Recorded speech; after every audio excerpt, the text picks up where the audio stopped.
こんにちは。歯切れで手軽に作れるポーチ、初心者さんに大人気ですよね。でも、お気に入りの布で作ったのに、完成したら、なんだかやぼったいってことありませんか？布の組み合わせはセンスではなく法則です。私は雑貨ハンドメイド講座で色彩学を基礎から学び、プロの視点を身につけたことで、今では迷いなく、お店レベルのこなれ感を形にできるようになりました。この動画を見れば、もう布選びで迷いません。初心者さんでもお店で売っているようなこなれ感のあるポーチが自信を持って作れるようになりますよ。今日からすぐ実践できるプロのコツ、それは布の面積比を7対3にすることです。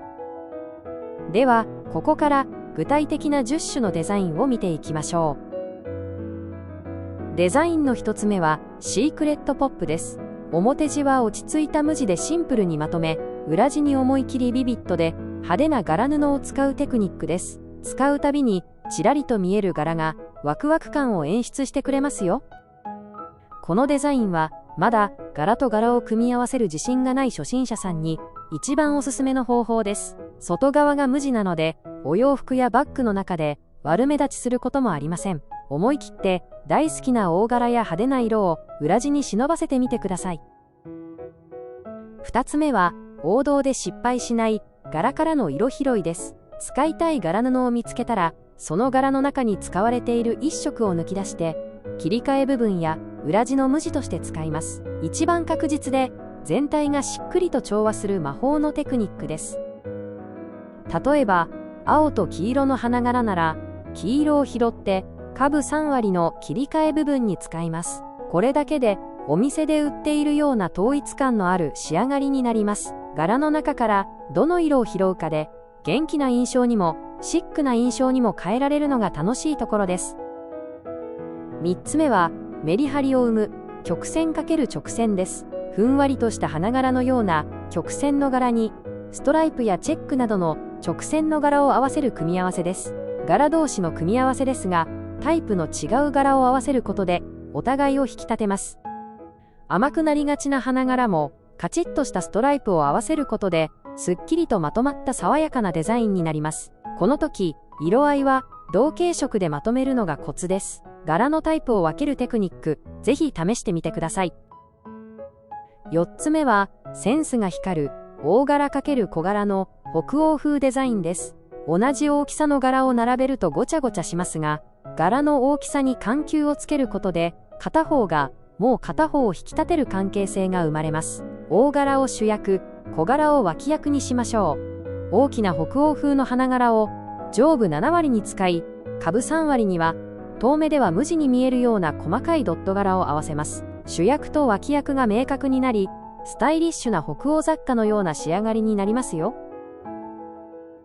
5つ目はキッズ向け具象×幾何学です。動物や乗り物など具体的なイラストが描かれた具象柄にはチェックやドットといった幾何学模様が相性抜群です。お子様向けのポーチやバッグにとてもおすすめです。具体的なイラスト同士を合わせるとうるさくなってしまいますが、下部3割をチェック柄にするだけでデザインとしてすっきりまとまります。裏地にはイラストの中にある元気な色を使うと、さらに子供が喜ぶデザインになりますよ。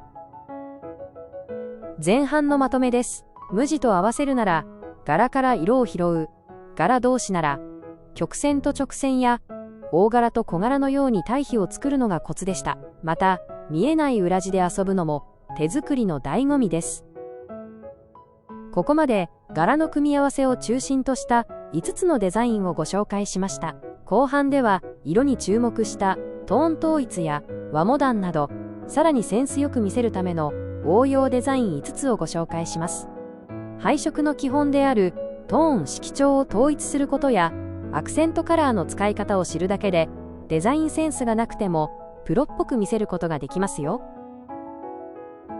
6つ目は優しくまとめるパステルトーン統一です。ピンク、水色、ラベンダーなど全く違う色を使っていても、全体を淡くて優しいトーンで揃えるだけで自然な調和が生まれます。パステルカラーは女性らしくふんわりとした印象を作るのに最適です。色合いが優しいため、複数の色や柄を組み合わせてもごちゃごちゃせず、可愛らしい仕上がりになります。コスメポーチなどにもぴったりですね。7つ目は、スパイスを効かせる9対1の補色アクセントです。ネイビーの無地をベースに、ファスナーやタグといったほんの小さな部分に、正反対の色である鮮やかなオレンジや赤を使います。青とオレンジのような反対色、補色を使うときは、面積の比率に注意が必要です。ネイビーを9割と大きくし、補色を1割の小さなアクセントとして使うと、驚くほど洗練された大人かっこいい印象になりますよ。8つ目は、上品な大人のお出かけ、エレガントローズです。大人の女性の美しさを引き出す。深みのあるボルドーレッドと落ち着きのあるグレーを組み合わせます。格調高さと落ち着きを表現するラグジュアリーな配色です。鮮やかな赤は派手になりすぎることがありますが、明度を落とした深いボルドーレッドならグレーと合わせることでシックでエレガントな仕上がりになります。ちょっとしたお呼ばれ用のポーチとしても活躍してくれますよ。9つ目は落ち着きのある和モダン配色です。日本の伝統色である藤色、くすんだ紫ときなり色をベースにして裏地に思い切り朱赤のアクセントを加えます。旅館や和カフェにあるような上品で落ち着いた雰囲気になります。和柄を使わなくても日本の伝統色を組み合わせるだけで和モダンな印象は作れます。特に中に忍ばせた朱赤がポーチを開けるたびにハッとするような美しさを演出してくれます。お友達へのプレゼントにも喜ばれますよ。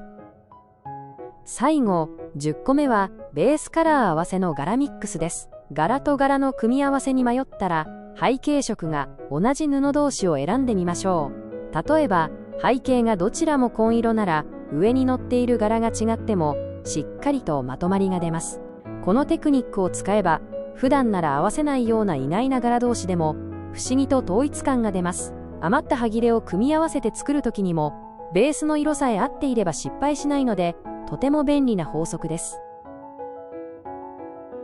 お店で布を買うときは選んだ布を実際に重ねて少し離れた位置から見てみましょう。柄の大きさの差は十分か、色調は合っているか、今日ご紹介した10のアイデアを思い出しながらチェックしてみてください。フ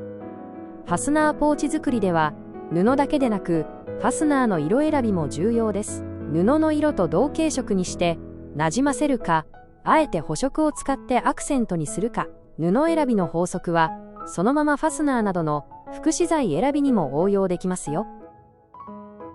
いかがでしたか？柄の中の色を拾う、トーンを統一する、7対3の比率など、ちょっとしたコツを知るだけで、布選びの失敗はなくなります。ぜひ、あなたらしい素敵な組み合わせを見つけてくださいね。